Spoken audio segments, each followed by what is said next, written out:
હું છું રાજ ગોસ્વામી. સ્વાગત છે તમારું મારી ચેનલ ઈ ટ્યુશન્સ ગુજરાતીમાં. તો દોસ્તો, આજે આપણે જોશું ગણિતની અંદર ધોરણ 10 ગણિતની અંદર માર્ચ 2017 જે બોર્ડનું પ્રશ્નપત્ર હતું તેના એમસીક્યુનું સોલ્યુશન. કેવી રીતે એમસીક્યુનું સોલ્યુશન કરવામાં આવે છે. ફ્રેન્ડ્સ, સૌથી પ્રથમ તો હું તમને એક વાત કહી દઉં કે જો તમે આ ચેનલને સબસ્ક્રાઇબ નથી કરી તો જલ્દીથી સબસ્ક્રાઇબ કરો અને બાજુમાં ઘંટીનું બટન દબાવો, જેથી નવા વિડીયોના એલર્ટ તમને સૌપ્રથમ મળતા રહે. બીજી એ વાત છે દોસ્તો કે એમસીક્યુની અંદર તમને ફક્ત 1 મિનિટ મળશે સોલ્યુશન કરવા માટે. 1 મિનિટની અંદર તમારે જવાબ લઈ આવવાનો હોય છે. તો જે કંઈ તમારી પાસે ટેક ટ્રિક્સ કાંઈ પણ હોય છે તેનો તમારે ઇસ્તેમાલ કરવાનો હોય છે, જેથી કરીને ફટાફટ અને સાચો તાર્કિક જવાબ તમે લઈ આવી શકો. તો ફ્રેન્ડ્સ, આપણે જોઈએ છીએ કે અહીંયા સૌપ્રથમ એક દાખલો આપેલો છે, મતલબ કે એક એમસીક્યુ છે. સમાંતર શ્રેણી √2, 3√2, 5√2 એન્ડ 7√2 નું 10મું પદ કેટલું થાય. સમાંતર શ્રેણીનો દાખલો છે દોસ્તો. તેને 4 ઓપ્શન આપેલો છે કે 12, 11 વર્ગમૂળ 2, 19 વર્ગમૂળ 2 અને 10 વર્ગમૂળ 2.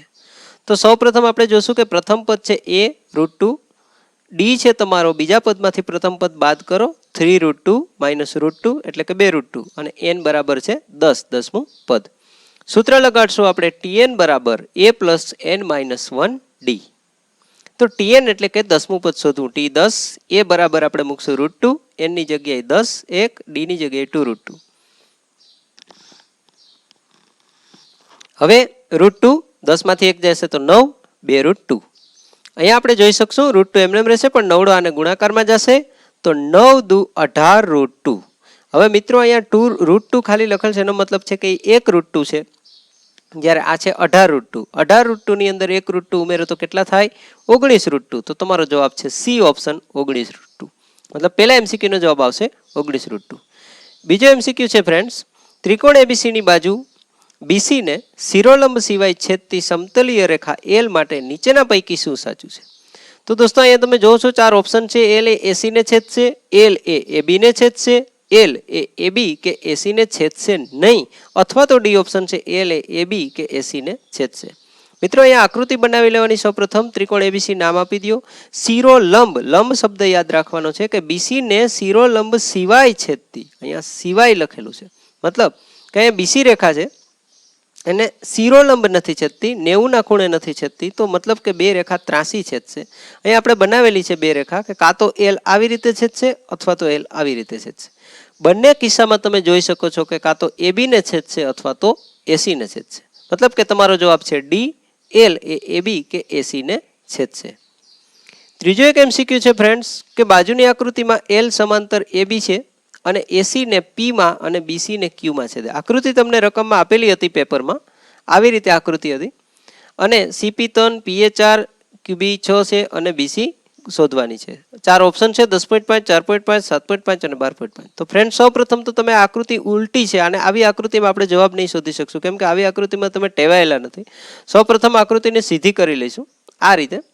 તો આકૃતિને સીધી કરશું એટલે જે કંઈ તમારી લીટી છે આ એને આ રીતે આવવી જોઈએ. સી ને ઉપર રાખશું, એ અહીંયા નીચે અને બી અહીંયા. તમે જોઈ શકો છો અહીંયા કે એસી ને પી માં છેદે છે, મતલબ જે એસી રેખા છે એના સેન્ટરમાં પી. બીસી ને ક્યુ માં છેદે છે એટલે કે બીસી છે એના આ બાજુ ક્યુ. સેન્ટરમાં રાખવાની એવું કોઈ ફિક્સ નથી, ગમે તેમાં હોઈ શકે. અહીંયા એક રેખા આપી દીધી એલ, જે કંઈ માપ આપ્યા તે છોડી દો. સીપી બરાબર 3 છે, પીએ બરાબર 4 છે, સીક્યુ આપણે ખબર નથી, ક્યુબી છે એ 6 છે, બીસી શોધવાનું છે. દોસ્તો આ બીસી બાજુ ડાયરેક્ટ આપણે ન મળે ક્યારેય, કેમ કે આ બાજુ સરવાળો કરો તો મળે. એના કરતાં ઇઝી એ પડશે આપણે કે પહેલાં આપણે સીક્યુ શોધશું અને પછી એનો ટોટલ કરશું. તો મિત્રો તમે જોઈ શકો છો કે જોડકું કેવી રીતે સિલેક્શન કરવાનું છે. આપણે સૌથી પ્રથમ આપણે મૂકશું સીપી, એના છેદમાં મૂકશું એપી, બરાબર મૂકશું આપણે સીક્યુ, એના છેદમાં મૂકશું બીક્યુ. સીપી બરાબર મૂકશું 3, એપી બરાબર છે 4, સીક્યુ બરાબર ખબર નથી, બીક્યુ બરાબર છે 6. સીક્યુ ને એકલો કરી દો તો છગડો જશે તગડા સાથે ગુણાકારમાં છેદમાં 4, 6 × 3 / 4. અહીંયા આપણે જોઈ શકો છો કે સીક્યુ બરાબર 6 નું છૂટું પડે 3 દુ 6 × 3 છેદમાં 2 × 2. બગડો ઉડી જાય છે, 3 3 9 / 2. તો સીક્યુ બરાબર 9 / 2 એટલે 9 ના અડધા 4.5, 4.5 જવાબ આવે છે, 4.5 જવાબ આવે છે. પરંતુ આપણે શોધવાની છે આખી બીસી. તો બીસી આખી બાજુ શોધવા હાટુ દોસ્તો શું કરવાનું છે? ફક્ત બે કટકાનો સરવાળો કરવાનો છે, સીક્યુ અને બીક્યુ. સીક્યુ બરાબર આપણે શોધ્યા 4.5, બીક્યુ આપણી પાસે ઓલરેડી છે 6, બેનો સરવાળો કરો 10.5. તો આ દાખલાનો જવાબ આવશે એ ઓપ્શન 10.5. દોસ્તો એના પછીનો એક MCQ છે કે કોઈ પણ ચતુષ્કોણની બાજુઓના મધ્ય બિંદુ ખાલી જગ્યાના શિરોબિંદુઓ છે. તો દોસ્તો ચતુષ્કોણ દોરવાનો કીધું આપણે એક અહીં ચતુષ્કોણ દોરેલો છે અને એના સેન્ટર પોઈન્ટ 4 મૂકી દીધા છે અને ચારે ચાર પોઈન્ટને જોઈન્ટ કરીને તમે જોઈ શકો છો કે અંદરનો જે ચતુષ્કોણ છે એની બાજુ પણ સહેજ છે ત્રાસી દેખાય છે. એનો મતલબ કે એ પણ સમલંબ ચતુષ્કોણ નથી, સમબાજુ નથી, લંબચોરસ નથી, પણ સમાંતર બાજુ ચતુષ્કોણ. જે ચતુષ્કોણની આવી રીતે ત્રાસી બાજુ હોય એને આપણે સમાંતર બાજુ ચતુષ્કોણ કહીશું. તો એનો જવાબ આવશે સમાંતર બાજુ ચતુષ્કોણના શિરોબિંદુઓ છે. એના પછીનો એક MCQ છે ફ્રેન્ડ્સ કે આકૃતિમાં ત્રિકોણ ABCમાં ખૂણો એ કાટખૂણો છે. જો રેખાખંડ AD લંબ રેખાખંડ BC અને D બિલોંગ્સ ટુ BC તો નીચેના પૈકી કયા વિધાનો સત્ય છે? તો દોસ્તો તમે જોઈ શકો છો કે આ પ્રકારના MCQ તમને વધારે કોમ્પ્લિકેટેડ લાગે છે, ટફ કરે છે. સૌપ્રથમ તો એની આકૃતિ પણ ઉલટી આપેલી છે અને અહીંયા તમને આપી દીધું કે AD વર્ગ બરાબર BD ગુણ્યા DC, BC વર્ગ બરાબર AD ગુણ્યા DC, AB વર્ગ બરાબર BD ગુણ્યા BC, AC વર્ગ બરાબર CD ગુણ્યા DB. પછી આ ઓપ્શન નથી, ઓપ્શન આ બાજુ છે કે વિધાનો 1 અને 2 સત્ય છે, વિધાનો 1 અને 3 સત્ય છે, વિધાનો 1, 3, 4 સત્ય છે કે વિધાન 1 અને 4 સત્ય. તો દોસ્તો આવા કેસમાં શું કરવાનું છે? સૌથી પ્રથમ તો તમારે આકૃતિને આપણે સીધી કરવી પડશે. જે કાટખૂણો છે અહીંયા એને આપણે નીચે લાવશું, એ ઉપર લખશું B, નીચે લખશું C. તમને એ ચોખવટ કરીને કહી દીધેલું છે કે 4 માંથી કયા ઓપ્શન સાચા છે તે શોધો. સૌપ્રથમ આપણે શું કરશું કે એક ઊભી બાજુનું સૂત્ર બનશે. આવા કેસમાં પ્રમેય આધારિત છે. 1 નંબરનું સૂત્ર છે AB વર્ગ બરાબર BD ગુણ્યા BC. એક બીજું સૂત્ર બનશે દોસ્તો AC વર્ગ બરાબર CD ગુણ્યા આખી બાજુ BC. અને એક આ ત્રાસી બાજુનું સૂત્ર બની શકે AD વર્ગ બરાબર દોસ્તો બંને કટકા BD ગુણ્યા CD અથવા DC. તો તમે જોઈ શકો છો કે આ ત્રણમાંથી કયા સૂત્ર અહીં આપેલા છે? તો કે 1 નંબરનું સૂત્ર જે છે AB વર્ગ, એ આમાં તમને દેખાય તો કે હા 3 નંબર છે, AB વર્ગ બરાબર BD ગુણ્યા DC, મતલબ 3 નંબરનું વિધાન. જ્યારે બીજું સૂત્ર છે AC વર્ગ બરાબર CD ગુણ્યા BC, CD ગુણ્યા BC. તો અહીંયા AC વર્ગ આપેલો છે પણ અહીંયા BD છે, BC નથી, મતલબ આ લાગુ પડતું નથી. 3 નંબરનું સૂત્ર AD વર્ગ વાળું અહીંયા ઉપર દેખાય છે દોસ્તો BD ગુણ્યા DC, મતલબ કે તમારા 1 અને 3 નંબર આપણા સૂત્ર છે અહીંયા વિધાનની અંદર 1 અને 3 માં લાગુ પડે છે.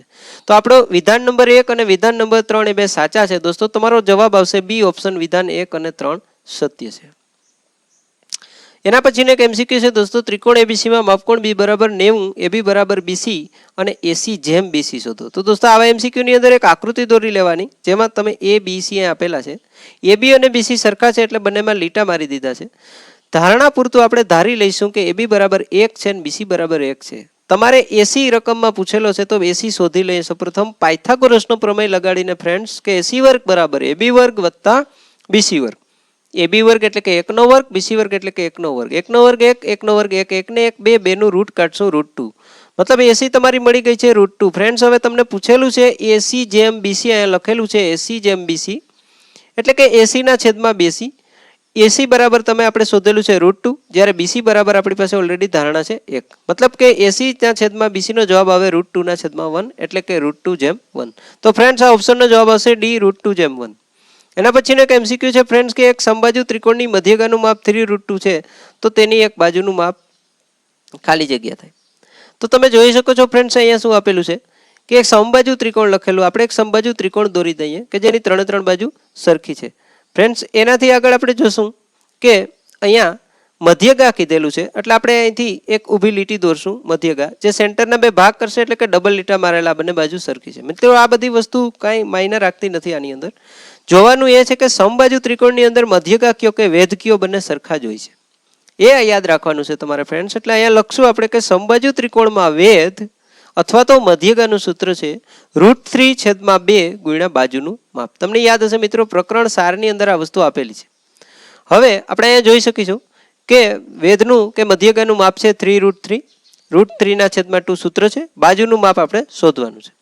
તો બાજુને એકલી કરી દો તો બગડો જશે 3√3 સાથે ગુણાકારમાં, જ્યારે આ √3 જશે એના છેદમાં. √3 ઉડી જાય છે, જવાબ આવશે 3 દુને 6. મતલબ કે તમારો જવાબ છે 6. તો આમાં એ ઓપ્શન છે 6, મતલબ તમારો ઓપ્શનનો જવાબ આવશે એ. તો ફ્રેન્ડ્સ તમે જોયું કે કઈ રીતે ભૂમિતિના વધારે પડતા MCQ નું સોલ્યુશન આપણે આમાં બતાડેલું છે કઈ રીતે થાય છે. આ સિવાય પાર્ટ 2 ની અંદર અમે જલ્દી બાકીના MCQ નું સોલ્યુશન મૂકવાના છે ફ્રેન્ડ્સ. તો આ ચેનલને જોતા રહો, સબસ્ક્રાઇબ કરો, લાઇક કરો, શેર કરો, તમારા મિત્રો સાથે ડિસ્કસ કરો. છતાં પણ કંઈ ન સમજાય તો કમેન્ટ બોક્સમાં લખીને મોકલો. Thank you very much friends. Bye bye.